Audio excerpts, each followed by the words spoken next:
Welcome to the Wednesday edition of Box Seat. I'm Adam McGrath, and again joined by Mark Olmos. Mark, 8 races to take a look at and a little bit of value through the card. Definitely. It's not bad for a Wednesday meeting. We'll definitely steer you into some winners, I think. Some nice prize winners, hopefully. Yeah, looking forward to it. Let's take a look at the conditions that we are faced with. The rail's going to be out 12 metres. We'll be running on a good 3 and perfect weather for running. Nice temperatures in Perth. I'm expecting the horses to be able to run on. And in race number 1, it is the Amelia Park Plate over the 1,400 metres. I think there's a few that we've seen race that we know will be wanting to run on, Mark. A few Saturday Class 2-year-olds here, Adam. Riama was keen on last start, just didn't get the track for it. And Kawaja there, but our replay horse is Kawaja, who missed the start and battled on really well. In the straight, it's Ellen's Choice in front. Wrinkly, the outside is after Ellen's Choice. Ellen's Choice from Wrinkly, and they're clear. Rayama, and further back is Nice Go, but it's Ellen's Choice in front. Wrinkly's trying very hard. Nice Go is coming between them now, and then Rayama, but it's Ellen's Choice from Wrinkly and Nice Go and Rayama. Ellen's Choice in front of Wrinkly, and Ellen's Choice beat Wrinkly, Nyama at third on the inside. Nice Go. And well, the form lines for this race certainly do come from that run behind Ellen's Choice. And you mentioned Kawaja, missed the start by 2 lengths. Pike was under the whip early through the stages, just trying to make sure that this gelding by Blackfriars was able to get onto the field. Did, and then was held up down the straight and was then able to run on strongly. I thought it was a really good performance. The step up to 1,400 metres is ideal. As long as this horse jumps, I think it plays a part. Yeah, it balances up, and as long as it's not used up in the first little bit there, he would have learnt from that as well, you would have thought. Riama was a little bit disappointing, but they weren't making up ground that day. So there's another runner I think that can run on as well. Rail out 12, we'll see how the track plays early on, but this will give us a good indication. Obviously got My Journey, comes out of the same race as well. Yeah, not too far behind them, Adam. No, I think My Journey was a big forgive run, 4 wide throughout the early stages, and then was just tired as they approached the top of the straight. Again, a gelding by Dick Turpin, I think will enjoy the extra ground. Barrier 2 should get a much nicer run, and I expect this horse to improve dramatically. I know that Adam Durant has a pretty good opinion of this 2-year-old as well. So let's take a look at the selections. I'm going to go with number 2, Kawaja, from number 1, Ryama, 7, My Journey, and 8, Quiet Whisper. I tipped Ryama last start. I'm going to stick with the one on top, Ryama, for 2, Kawaja, 5, Fry's Assassin, 4, Size Doesn't Matter.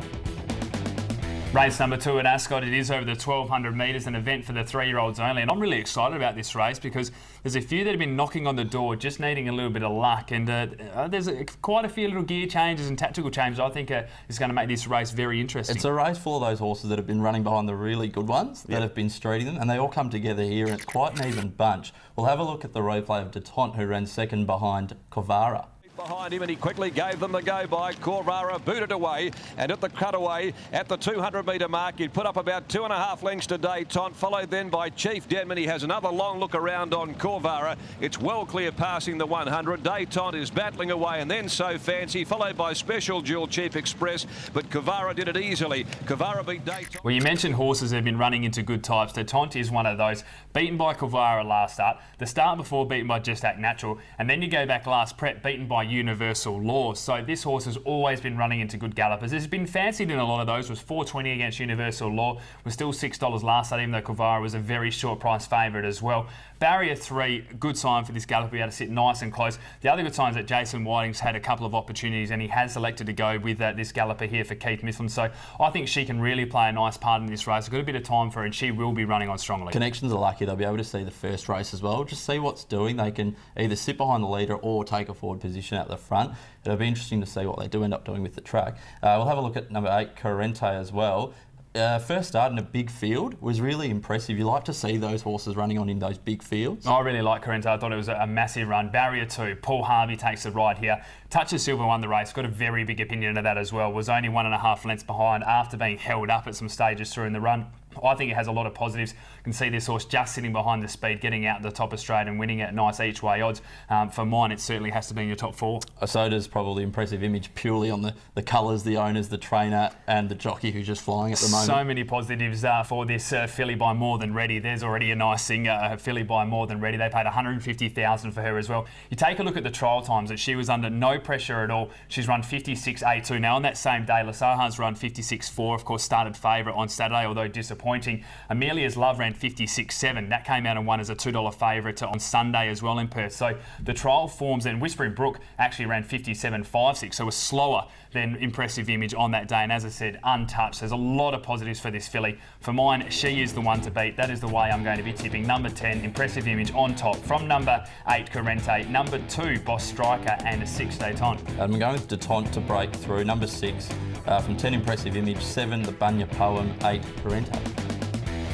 Race number 3 at Ascot, it's over the 1,200 metres as well. A couple of these horses are racing against each other recently. I speak of Asian Lily, Gondo Rose, and also Let Me Impress. It'll be interesting to see how those form lines stack up against a horse like a Clobberetta and Total Eclipse, which have some stronger form lines. Well, Clobberetta's just looking for a win, isn't it? So we'll have a look at that replay where she sat 3 deep last start. Behind them is Bonnie Angel, followed then by Big Bumper Sticker. To the middle of the course come Cadenza. Dance Mindy Dance at the 200, the leader. Here comes Clobberetta and Fireborn, though, starting to run on down the outside. Little Bonnie draws the whip on Clobberetta. It's Fireborn coming at Clobberetta. Clobberetta, Fireborn, Cadenza, Fireborn got the head in front. It's Fireborn. Yeah, she was unlucky last start, wasn't she? It was the first ever ride for Bonnie Polisi, and she just found out what the racing caper was all about. 3 wide the trip, ran on strongly, lost her by 2 Fireborn by a long net, but some strong form lines from there as well. I think the step up to 1,200 metres is ideal. The question again has to be though, where is she going to be from barrier 8? When I looked at the speed, I thought she could be 3 wide again. I'm still going to tip her in this race, but there is concerns about where she's going to be sitting. Yeah, definitely. If the owners cheer as loud as they did for second last start, they'll be pretty happy if she wins here. Amelia as well was really good when running on last start. Pinjarra behind Ominous Warning. Third up here, Strip's much fitter. Yeah, look, if there's going to be a blowout in this race, Amelia is that. I saw $20 about this horse earlier on, which is just ridiculous. Barrier 3 is a perfect draw, 55 kilos with Peter Nucky taking the ride. The form lines behind She Rules All is good. Also, Ominous Warning. I think this horse, again, will be able to sit just behind the speed and attack the line strongly. If there is a blowout, it will be from this horse. Also, number 7, the Total Eclipse, the Testarossa filly, coming off a really, really nice barrier trial. The black type races she was in last prep suggests she'll go very close. Sometimes when winners win, you don't have to look too much into it. And this would be one, if it gets up, everyone will be going, why don't we just see her as the real obvious one? Of course, there was only 3.5 lengths behind Blackwood in the listed Burgess Queen, racing the Group 3 Lestier as well. So we know that she's got that type of potential in a race like this. Barrier 6, 54 kilos, so she's carrying what she did in the Burgess Queen as well. Would be no surprise at all to see her come out and win this race and win it well. But I am going to take her on with number 1, Clobberetta, from number 7, Total Eclipse, number 3, Gondo Rose, and 2, Asian Lily. As you mentioned, I think Total Eclipse might have a little bit of class. I'm going with her on top. Total Eclipse from 4, Amelia, 1, Clobberetta, 5, Let Me Impress.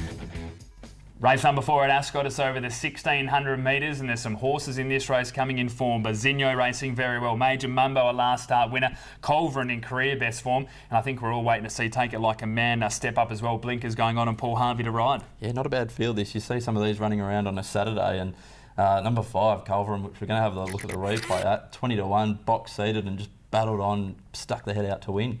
Coming into the turn, sealed with a kiss. Royal Supreme back there with fermentation. At the 300, Mulga raced up on the outside from Say It, Sing It, Famous Someday. Loomed up as well, wanted to roll in. Mulga hit the front. Culverin got a run on his inside though. Famous Someday keeps coming. Culverin, Mulga, Famous Someday driving at them. They went to the line. Culverin.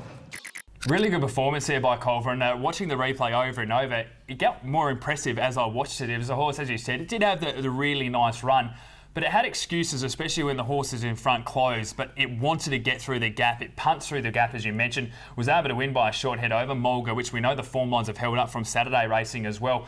54.5 kilos, barrier 3. We spoke to Fred Kersey about maybe nominating this horse for some better races, and he didn't dismiss it either. So the 1,600 will be the test. Obviously, last start it raced against Bazinho and had the better of that galloper. 1.5 kilo swing here, and Bazinho was wide from the 500 metres. I think the 1,600 suits Bazinho more than Culverin, but I think it'll be a very intriguing race between the two. Yeah, after Bazinho's first up run as well. He ran on. We ran well last start as well, but that first up run was so impressive when he won it. I think around double figure odds, but yeah, and he was scratched from Saturday, so he comes into this a much easier assignment. Yeah, completely agree. Barrier 2 should get a really nice run, and you'd expect this horse to be peeling off and running around them. Absolutely, yeah. There's also number 3, Major Mumbo there, Son of War Chant. Has ability, first up and last start won his maiden, where Jason Whiting gave him the gun run on the fence. He's definitely one to watch out for. Yeah, the as well. turn of foot was very impressive, wasn't it? You go through the form lines, beaten 2 lengths by See Me Sizzle, which you know is a classy galloper, and beaten a length by Mulga last campaign. So again, the form lines are holding up. Came out first up, won over the 1,400 metres. Whiting again put it in a really nice spot. When he said go, off they went. The form lines around that win as well are holding up with Scarlet Speedster and those types. I think will be very hard to beat here. I'm going to take it on though with number 1 Barzinho, from 3 Major Mumbo, number 5 Culverin, and 4 Take It Like a Man. I've gone 5 Culverin on top of his fighting qualities. Number 1 Barzinho, number 3 Major Mambo, number 4 Take It Like a Man.